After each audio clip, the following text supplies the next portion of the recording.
Assalamu alaikum dear students. This is Dr. Zahid Nazir.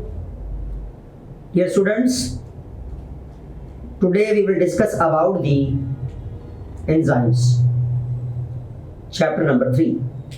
Dear students, you know very well, in the living system, there is a number of thousands of biochemical reactions are there in the living system from cell level to multicellular organism, and these biochemical reaction is accelerated by the specialized biomolecule that is called as enzyme. तो याद रखिएगा, for example हमारे पास ये cell एक living system है और इस living system में होने वाले जितने भी बायोकेमिकल प्रोसेस हैं, कौन से प्रोसेस? बायोकेमिकल प्रोसेस जो इस सेल के अंदर परफॉर्म हो रहे हैं, ये तमाम तर बायोकेमिकल प्रोसेस को एक्सेलरेट करने के लिए एक बायोमॉलिक्यूल यूज हो रहा है जिसे हम क्या नाम दे रहे हैं?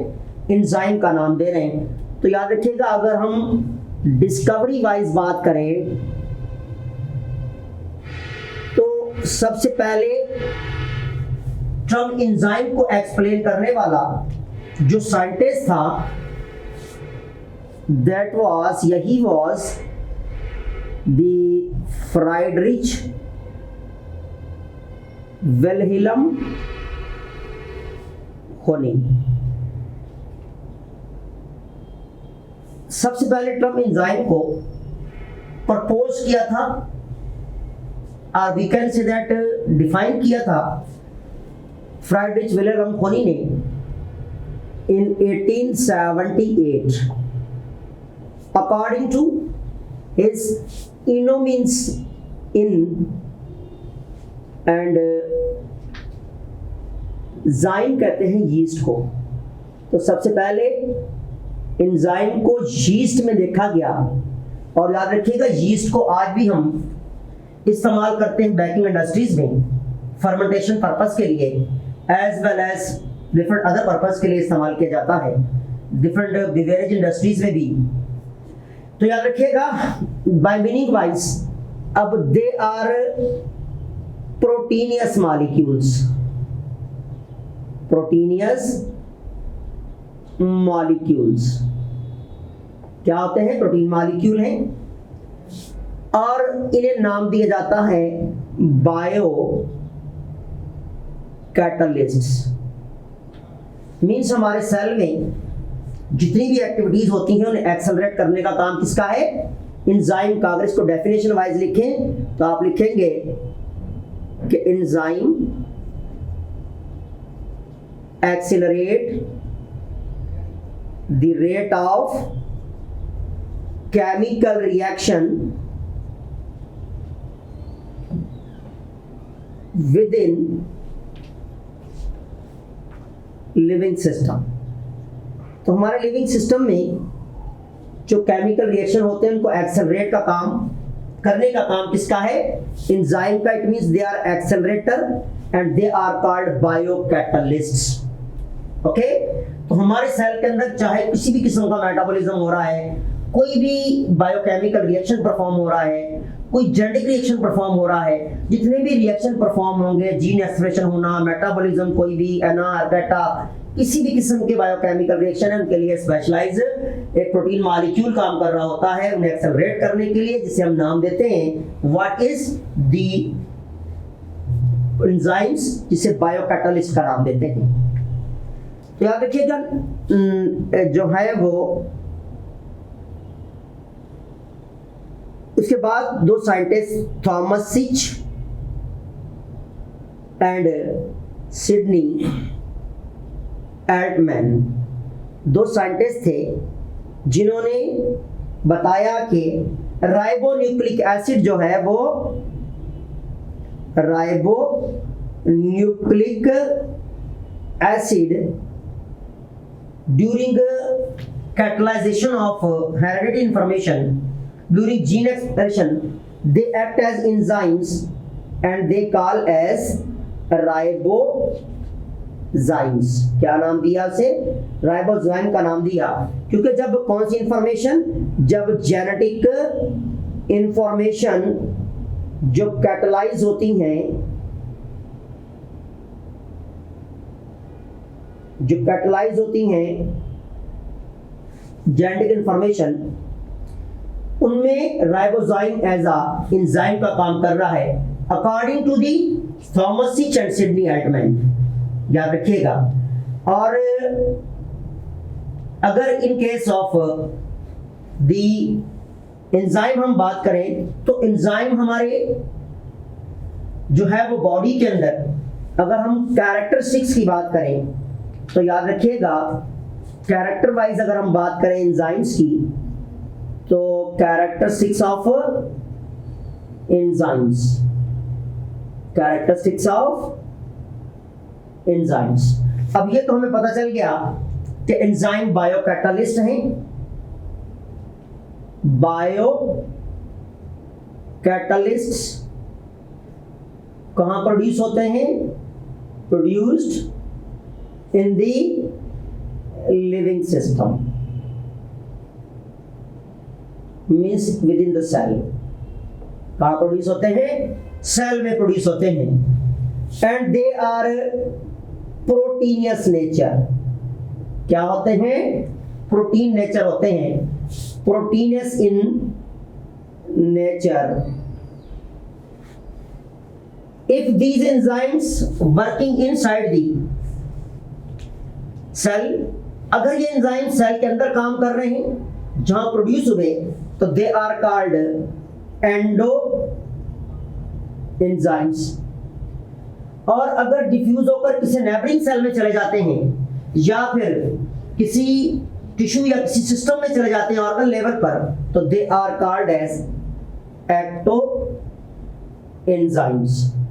याद रखिएगा, ecto enzymes are also called as extra cellular enzymes, okay, and they are called intracellular enzymes, endoenzymes।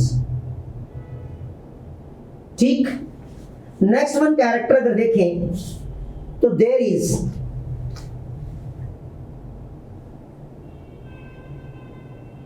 React with substrate by a specific site called active site। क्या नाम देंगे इसको हम? एक्टिव साइट का नाम देते हैं। ये हमारे पास एंजाइम है, और इस एंजाइम के अंदर वो रीजन जहां से ये सबस्ट्रेट के साथ एक्ट करता है, दिस इज कॉल्ड सबस्ट्रेट। तो याद रखिएगा, सबस्ट्रेट से जहां से रिएक्ट करेगा, इस साइट को हम नाम देते हैं active site. And it will be supplied by the different opposite charge ions, जो कि अट्रैक्ट करते हैं टू सबस्ट्रेट और कैटलाइजेशन में लेकर जाते हैं। They are greater in size than substrate molecules. याद रखिएगा, सबस्ट्रेट मॉलिक्यूल्स के मुकाबले में इनकी साइज बड़ी होती है। इसलिए देन अगर हम नेक्स्ट देखें कैरेक्टर, तो activities can be accelerated by the activators. याद रखिएगा, जो एक्टिवेटर्स हैं, फॉर एग्जाम्पल वो मैग्नीशियम हो सकते हैं, for example calcium ion, manganese, zinc etcetera. ये क्या करते हैं? ये एंजाइम की एक्टिविटीज को इंक्रीज करने में बड़ा रोल अदा करते हैं। इसलिए इन्हें क्या नाम दिया जाता है? इन्हें एक्टिवेटर्स का नाम दिया जाता है। क्या नाम देते हैं? एक्टिवेटर्स। और अगर हम एंजाइम की बात करें तो they are specific in nature and function. Function wise and nature wise they are specified. Okay, and they are sensitive to, याद रखिएगा, pH. अगर मीडियम की pH वैल्यू चेंज हो जाए तो एंजाइम की एक्टिविटीज भी चेंज हो जाती हैं, and as well as temperature. और अगर किसी लिविंग सिस्टम का टेम्परेचर वेरिएट हो जाए तो भी एंजाइम की एक्टिविटीज अफेक्ट होंगी. सो कॉल्ड थर्मोबाइल, यानी क्या कहते हैं, थर्मोबाइल का नाम देते हैं. अब थर्मोबाइल है, इनकी एक्टिविटीज अफेक्टेड होंगी by temperature and pH, and remains conserve after chemical reaction. किसी भी केमिकल रिएक्शन के बाद ये अपने आप को कंजर्व रखते हैं, यूज नहीं होने देते. That's why this is the special character, means they remain conserve affected by temperature, specific nature, activities can be increased by the activators, greater in size, having active site, maybe endoenzyme, maybe ectoenzyme. If they were diffused to other cells or tissues, then they are called ecto or extracellular enzymes. They are proteinous nature and they are called as biocatalyst and produced within the living system. ये वो character हैं जो कि most important character हैं enzymes के. इसी तरह जब हम बात करते हैं एंजाइम्स की नेचर वाइज, तो याद रखिएगा कुछ एंजाइम प्योर प्रोटीन भी होते हैं, प्योर प्रोटीन्स. याद रखिएगा अगर प्योर प्रोटीन्स हैं तो दे आर कॉल्ड एज, उन्हें हम नाम देते हैं दी प्रोटियोएंजाइम्स, और इसमें हमारे पास अमाइलेज, अमाइलेज कॉमन एग्जांपल है. और if they have non-protein part, they are maybe hollow enzymes. Protein enzyme भी होते हैं और होलो एंजाइम भी कहलाते हैं. जिस तरह हमारे पास एग्जाम्पल है कीमोट्राइप्सिन, ये होलो एंजाइम है. ओके, तो ये हमारे पास कैरेक्टरिस्टिक्स एंड फीचर थे. लेकिन जब हम बात करते हैं इन case of the types of enzymes, लेकिन टाइप्स ऑफ एंजाइम से पहले हम डिस्कस करेंगे कि अब ये हमारे बॉडी के अंदर, हमारे लिविंग सिस्टम के अंदर क्या कर रहे हैं, ये कैटलाइज कर रेट ऑफ रिएक्शन को फास्ट कर रहे हैं, स्पीड अप कर रहे हैं. तो ये क्या करते हैं, याद रखिएगा, एक्टिवेशन एनर्जी, एक्टिवेशन एनर्जी की हम बात करते हैं. तो बेटे in case of activation of energy, minimum amount of energy required to start the chemical reaction. For what? Minimum amount of energy required to start biochemical reaction, that is called as the activation energy. तो याद रखिएगा यहां पर हम example लेते हैं. For example ये एक रिएक्शन है जो कि विदाउट एंजाइम काम कर रहा है. जब विदाउट एंजाइम काम कर रहा है तो इसकी जो अपनी एनर्जी है, activation energy, it will be much higher. जब मच हायर होगी तो याद रखिएगा rate will be slow, rate of reaction will be slow. Okay, लेकिन अगर हम इसी रिएक्शन को एंजाइम प्रोवाइड कर देते हैं तो याद रखिएगा एक्टिवेशन एनर्जी जो होगी that will be lower and the rate of reaction will be increase. Rate of reaction will be faster, या कह लेंगे फास्ट हो जाएगा. क्यों फास्ट हो जाएगा? क्योंकि एंजाइम ने क्या काम किया है, एंजाइम ने एक्टिवेशन एनर्जी को कम कर दिया है. इसलिए याद रखिएगा कि क्योंकि सबस्ट्रेट मॉलिक्यूल के पास फ्री अपनी एनर्जी मौजूद होती है, जब वो फ्री फॉर्म में होंगे, फ्री एनर्जी होंगे, उनकी एक्टिवेशन एनर्जी ज्यादा होगी, तो rate of reaction automatically slow होता है। तो एंजाइम क्या काम करते हैं? एंजाइम एक्टिवेशन एनर्जी को कम करते हैं। So the rate of reaction is inversely, this is most important point from INTI point of view, inversely proportional to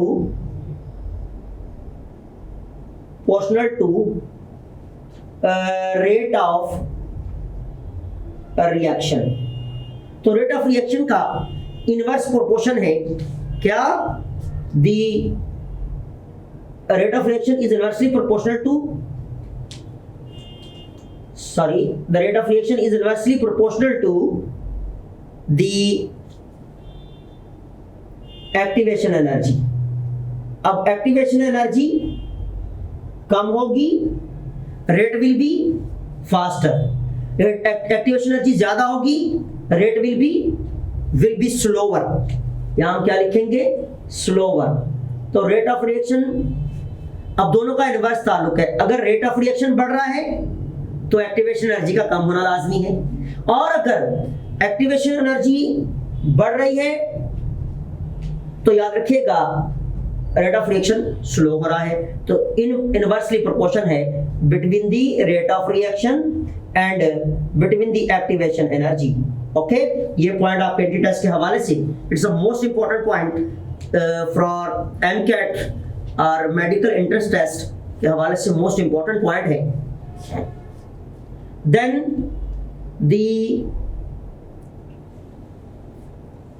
जब हम बात करते हैं, बल्कि इस पे कुछ एमसीक्यूज पहले हम कर लेते हैं, जिसमें हमारे पास this is the question, enzymes which are purely proteins in nature are called as, option A में हम लिखेंगे what the simple enzyme, B में हम लिखते हैं द प्रोटियो एंजाइम, सी में हम लिखते हैं द होलो एंजाइम, डी में हम लिखते हैं what the holoenzymes, or we can say that none of these, none of these। तो याद रखिएगा हमने पीछे पढ़ा कि एंजाइम जो प्योरली प्रोटीन होते हैं, मैंने डिस्कस किया था, उन्हें हम नाम देते हैं प्रोटियो एंजाइम्स या फिर सिंपल एंजाइम का नाम देते हैं। तो हमारे पास नेक्स्ट ऑप्शन लगाना पड़ेगा। हमारे पास ए ऑप्शन था सिंपल एंजाइम, बी था प्रोटियो एंजाइम, सी था होलो एंजाइम, डी था नन ऑफ दीज, और हमारे पास ई ऑप्शन है बोथ ए एंड बी। तो हम प्रोटियो एंजाइम भी कहते हैं, सिंपल एंजाइम भी कहते हैं। So answer should be E. Okay, then the next question is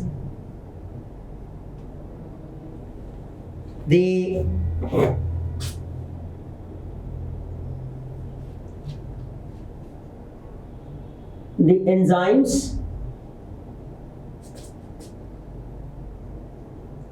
activities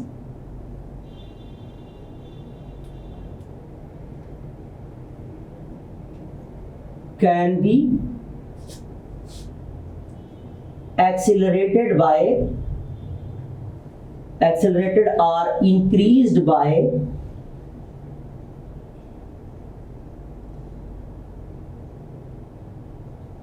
which of the following। सो हमारे पास ऑप्शन है option A by the activators, option B by inhibitors, option C both A B, option D none of these. So we have discussed in the characteristics of enzymes, the activity of the enzyme is increased by the what we have discussed in the characters. Option A activator, B inhibitor, C both A B, D none of these. तो हमने पीछे discuss किया है कि activity can be increased by the activators. So answer should B A. The next question is substance are materials which decreases the activities of enzymes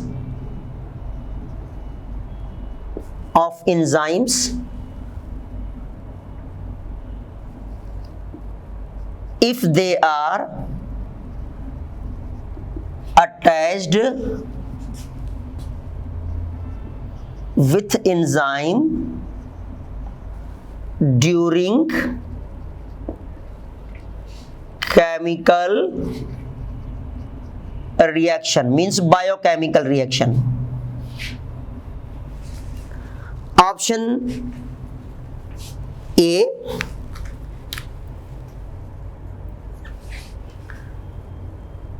activator, B inhibitor, C the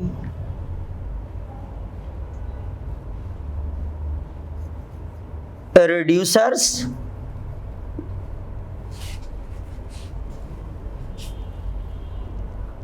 the D. Option D हमारे पास है all of these. Okay, तो for वो substance जो enzyme की activities को decrease करते हैं जब ये अटैच होते हैं एंजाइम के साथ ड्यूरिंग केमिकल रिएक्शन, तो they are called option A activators, B inhibitor, C reducers, D all of these. तो इनहिबिटर्स याद रखिएगा, यहां कैरेक्टर्स में भी आप लिख सकते हैं कि inhibitors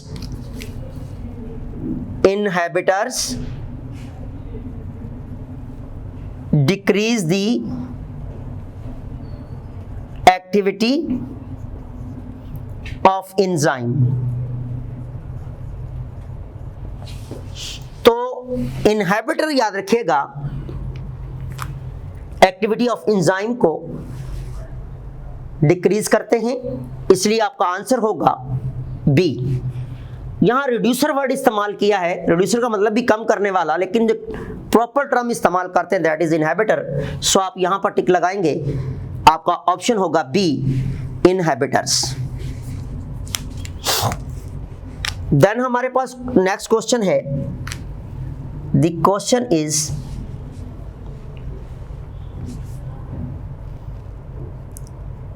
enzymes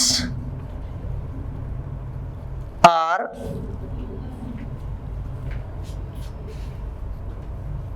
biochemically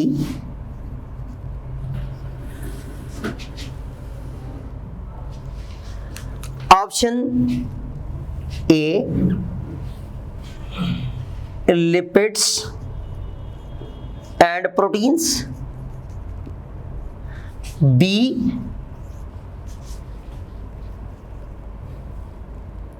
proteins means proteinous nature, C nucleic acid, T the carbohydrates। तो याद रखिएगा, हम प्रोटीन्स के कैरेक्टर में भी ये पढ़ चुके हैं, फंक्शन ऑफ प्रोटीन में भी पढ़ चुके हैं, और पीछे कैरेक्टरिस्टिक्स ऑफ एंजाइम में भी हमने पढ़ा। The enzymes are mostly proteinous nature. Option याद रखिएगा बी आपका करेक्ट आंसर है। Then next question is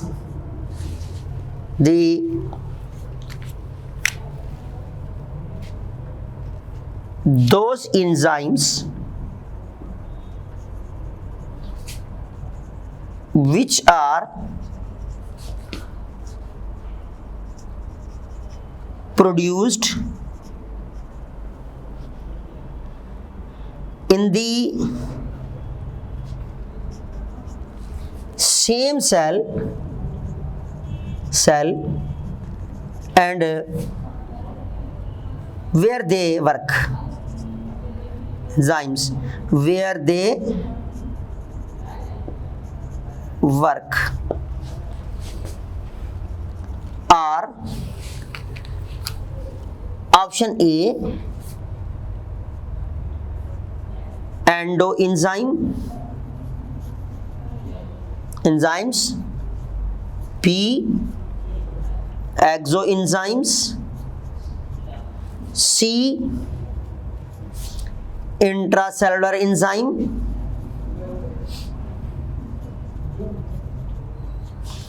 D extracellular enzymes,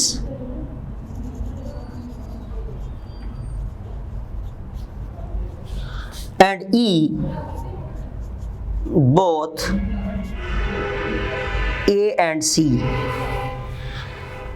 you know very well, वो एंजाइम्स जो सेल के अंदर पैदा होते हैं, जहां पैदा होते हैं वहीं अगर वर्किंग करें, वहीं अगर फंक्शन परफॉर्म करें, उसी सेल में पैदा होने वाले केमिकल रिएक्शन को या होने वाले केमिकल रिएक्शन को प्रोसीड और एक्सेलरेट करें, तो इन एंजाइम्स को हम नाम देते हैं एंडो एंजाइम्स भी कहते हैं और इंट्रासेलुलर एंजाइम भी कहते हैं। So option should be the E. Then The next one question is, अगर हम नेक्स्ट क्वेश्चन देखें तो हमारा नेक्स्ट क्वेश्चन है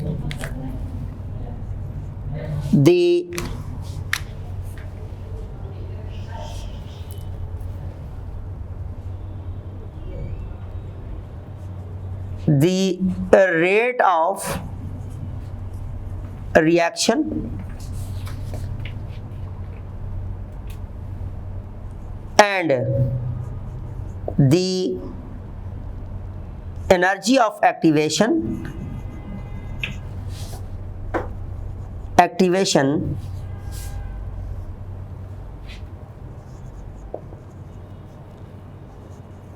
having which of the following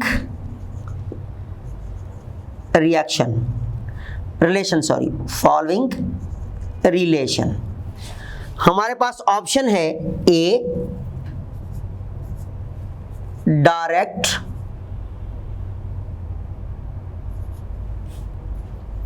direct relation,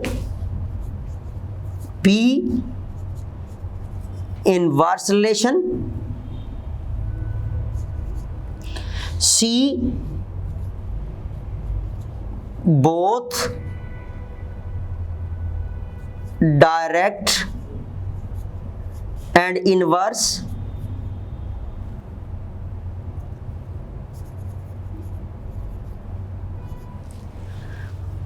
option E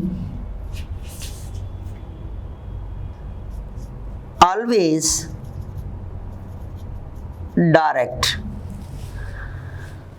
तो हमने पीछे डिस्कस किया था in case of characteristics of enzymes, तो याद रखिएगा rate of reaction is inversely proportional to the activation energy. If the rate increase, activation energy will decrease. If the activation energy increase, then the rate will be decrease. So the relation will be what? Option A था हमारे पास direct, B था inverse, सी था direct and inverse, ई है that is the always direct. So rate of reaction will be inverse relation. This is the answer. The option B will be your answer. Inshallah, in the next lecture we will discuss about the types of enzymes as well as mode of action of enzymes.